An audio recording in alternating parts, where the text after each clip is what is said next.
Minu nimi on Kristel Vene, olen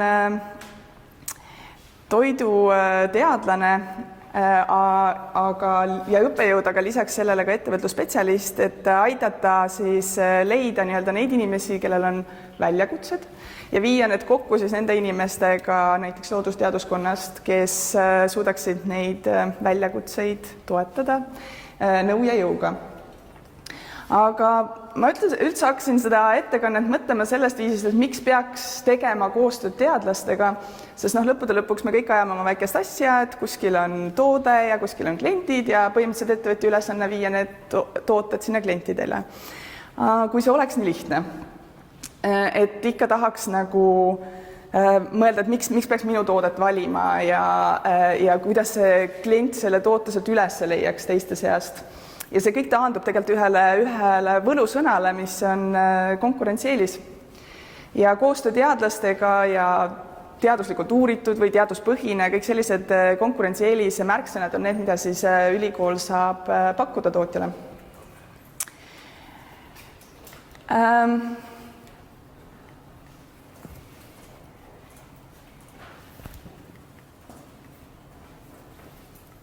Nojah, mul ei ole ju seda siin.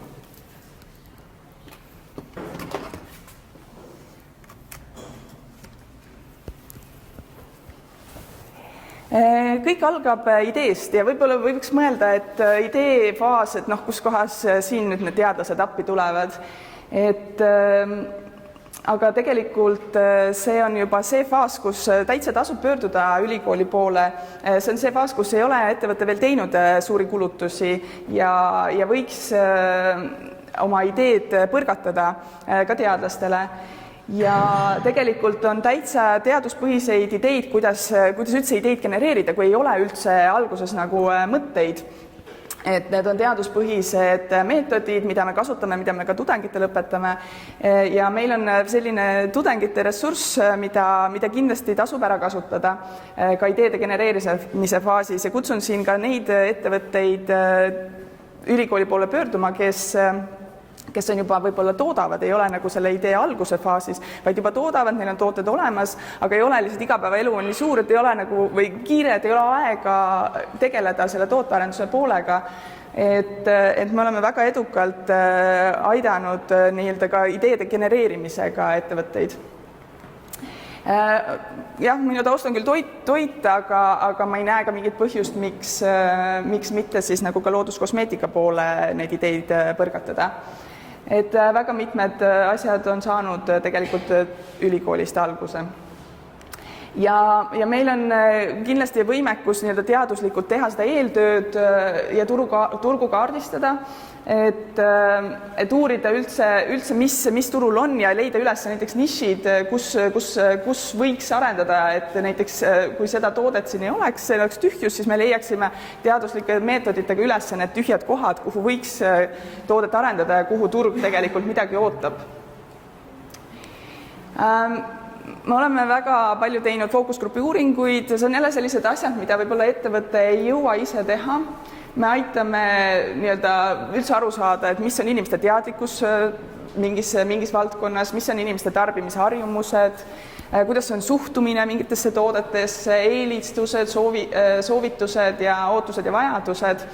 Et fookusgrupi uuringust, kas see on siis internetipõhine või reaalselt kokku kutsutud inimesed, siis me oleme saanud väga huvitavaid küsimusi ja küsimustele vastused, mida me tegelikult võib-olla ise ei oleks oodanud ja mis sealt fookusgrupist välja tulevad. Näiteks seda, et 60% eestlastest sööb putru kord nädalas või millega seda putru süüakse ja nii edasi. Kindlasti ei ole meie jaoks võõras ka see, et meil on kogu see analüüsivõimekus analüüsida neid tooteid otsast lõpuni. Et me kõik teame, et tegelikult on olemas konkurendid ja on olemas konkurenditooted ja neid analüüsitakse. Ja kõik arvavad, et Coca-Cola retsept on suur saladus, tegelikult 2010 dešifreeriti ära see lõplik retsept, et mis seal siis lõpuks sees on. Ühel hetkel, kui ettevõte siis on oma ideega kuskile faasi jõudnud Me oleme seda testinud, me oleme kaardistanud ära, kes on see ideaalne klient, me oleme kõik need eeltööd ära teinud, siis peaks hakkama äriplaani kirjutama ja ka see koht on,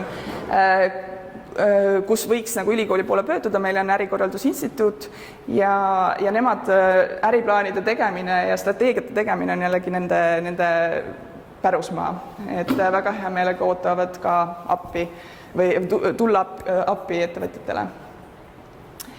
Siis tootearendus on see, kus faasis tavaliselt meie juurde jõutakse ja kus on need esimesed väljakutsed. Nagu ma ütlesin, tegelikult soovitan alati tulla juba ideefaasis, et nii-öelda koos see kõige õigem tee ja kõige õigem toode välja valida. Aga kui juhtub niimoodi, et ettevõte tuleb juba ideefaasis, siis on olnud olukordi, kus me aitame seda toodet välja arendada, nii nagu see ettevõtja seda soovib. Aga paaril korral on meil olnud kahtlusi, et kas see on nagu see toode, mida tegelikult turg vajab ja kui me lähme, siis mõtleme, et meil on olnud ressurssi, meil on olnud võimalus teha ikkagi nagu see taustauuring ka, need fookusgrupi uuringud ja turu-uuringud oma jõududega ka, et siis me oleme leidnud, et näiteks seda toodet tegelikult turg ei oota. Ja paaril korral on ettevõtte meid kuulanud, paaril korral ei ole. Et mõnel korral jällegi jah, on siis see toode põrunud, aga siis meil on vähemalt see kindlus, et meie tegime nagu endast parima ja et see ei ole see, et teadlased ei oska toodet arendada. Me oskame väga hästi toodet arendada, aga kui see eeltöö on halvasti tehtud, siis on ka seal nagu see risk. Ja kindlasti meie saame pakkuda siis laborikatseid ja väikeses skaalas tootmist. Neid esmaseid tooteid meil on mingil määral siis ka seda inglise keeles või see on pilot plant, on ju. Ja kindlasti saame pakkuda sensoorset analüüsi, see on nagu minu jaoks eriti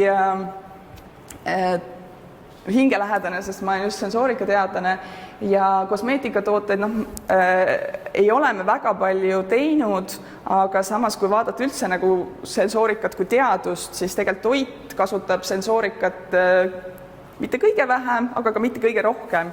Et kõige rohkem näiteks kasutab sensoorikat üldse autotööstus või vähemalt see rahaliselt, mida nad sinna panustavad, et kas see automootori hääl on täpselt selline, nagu ta peaks olema ja kas see uue auto lõhn on täpselt selline, nagu ta peaks olema. Et kosmeetikatoodete sensoorne analüüs tundub mulle väga-väga põnev valdkond ja et kas näiteks viimati just lugesin uuringut, kus tehti küll toiduga seotud, et jogurtitops, kus jogurt oli nagu kõigis oli sama, aga ainuke, mida varieeriti, oli siis selle plastiku paksus. Ja loomulikult tuli sealt siis välja, et see, mida paksem ja kõvem on see pakend inimese käes, seda nii-öelda kvaliteetsemaks tarbija ja seda nii-öelda kõhtu täitvamaks tarbija seda jogurtit pidas. Et mis muidugi ei ole rõõmustav orgaanikute inimestele, sellepärast et plastikut ju peaks vähendama, aga kuna see tarbija nõudmine sinnapoole on, et siis on nagu see nii-öelda see, kus kohas on see tasakaalupunkt. Kindlasti hästi palju oleme aidanud ettevõtjaid ka ohutuse ja kvaliteedi seisukohalt kõiksugu ISO-standardite väljatöötamine, HACCP-plaanide väljatöötamine, kui on toidutööstuse inimesed, säilivuskatseid oleme teinud ja kogu siis see nii-öelda see analüütiline võimekus kapilaaelektroforeesist tuumamagnetresonantsini, et me oleme võimelised siis määrama ja mikrobioloogia sealhulgas, et kindlasti looduskosmeetikal on probleeme, võib olla probleeme mikrobioloogilisi, kuna seal ei kasutata teatavaid ühendeid, mis neid väldivad, on ju. Ja loomulikult turunduse seisukohalt jällegi ärikorralduse instituudi poole vaadates, et me teeme palju tootearendust, õpetame tudengitele, aga meie visioon ongi seda, et me näitame seda nii-öelda algusest lõpuni, kaasates ka seda turundusplaani ja see on see, mis on nagu nii-öelda see edufaktor olnud, et me ei vaata tootearendusest ainult mingit väikest etappi, vaid nagu kogu seda pilti. Sest paratamatult ühel hetkel meil on liiga palju valikuid ja liiga vähe aega, et kuskil peavad olema siis need strateegiad, kanalid ja sõnumid, kuidas siis nagu selle tootega edukas olla. Ja meil on ka IT-teaduskond ja olen alati mõelnud, et miks ei ole nagu külmkapi juures nagu sellist nuppu, et mul sai piim otsa ja mul sai see asi otsa, või otsa ja see asi otsa ja siis mul nagu tunni aja pärast tulevad need asjad nagu uksest sisse, et ma väga ootan, et kunagi Selver sellise asja välja mõtleks. Aga ka näiteks nanotehnoloogia, et mõtleme, et võib-olla looduskosmeetika nanotehnoloogia kokku ei käi, aga tegelikult miks mitte, sellepärast et nanotehnoloogia ei ole midagi uut siin maailmas, et me oleme seda kasutanud nanotehnoloogilisi lahendusi tegelikult juba enne Kristust, aga me lihtsalt ei teadnud, et see oli nanotehnoloogia. Ja seega ma oma lõpetuseks kutsuks sellisele teekonnale ideest kasumini, ma ei tea, kui kasumini see jõuab, aga vähemalt nagu variant on, et kuidas mina näen, et kuidas üks alustav ettevõte võiks praeguses Eesti riigis toimetada. No kindlasti kasutada ära seda Eesti Vabariigi võimekust, et kui teil on just lapsehoolduspuhkus ja siis teil on 1,5 aastat nii-öelda mureta, ja käia siis oma ideid ja mõtteid teistele inimestele näitamas.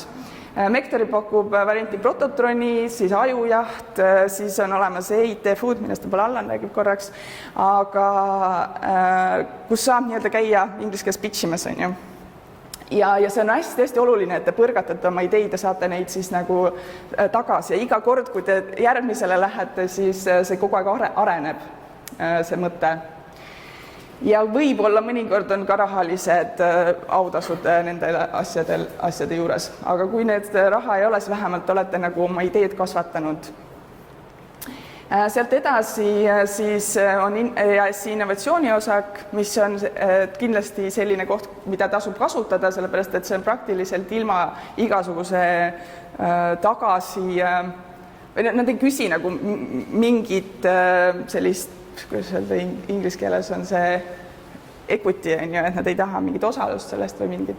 Oma osalus on ettevõttel 800 €, seavad seda siis läbi viia teadlased ja seal saategi teha selle põhimõtteliselt ER-uuringu, need fookusgrupi uuringud, turu-uuringud, võib-olla kirjandusuuringud, patendiuuringud ja sellised asjad.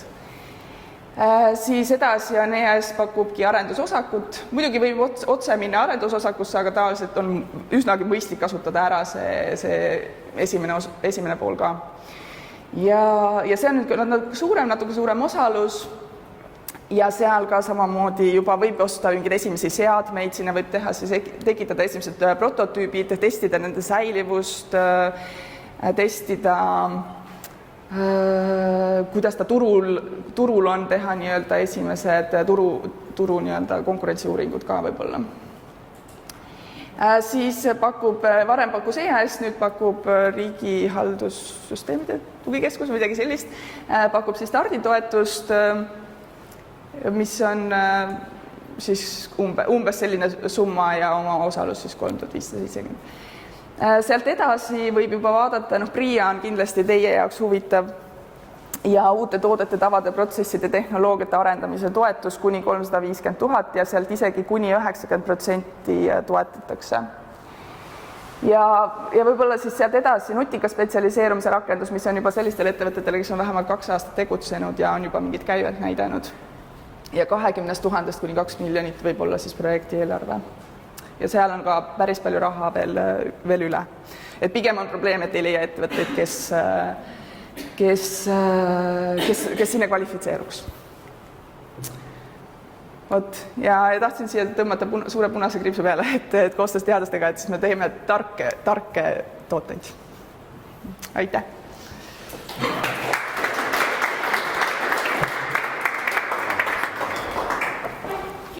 Looduskosmeetika sektorist ühe arendusosaku me kirjutasime, kahjuks valiti teine ülikool ja ühe ettevõttega me teeme, aga tema ei ole looduskosmeetika, kellega me teeme imendumisuuringuid selle toote, see käib nüüd naha peale ja vaatame, et kuidas siis see toode nii-öelda sinna ka verre jõuab. Imendumisuuring? See on magneesiumi toode. Selge. Kas on küsimusi?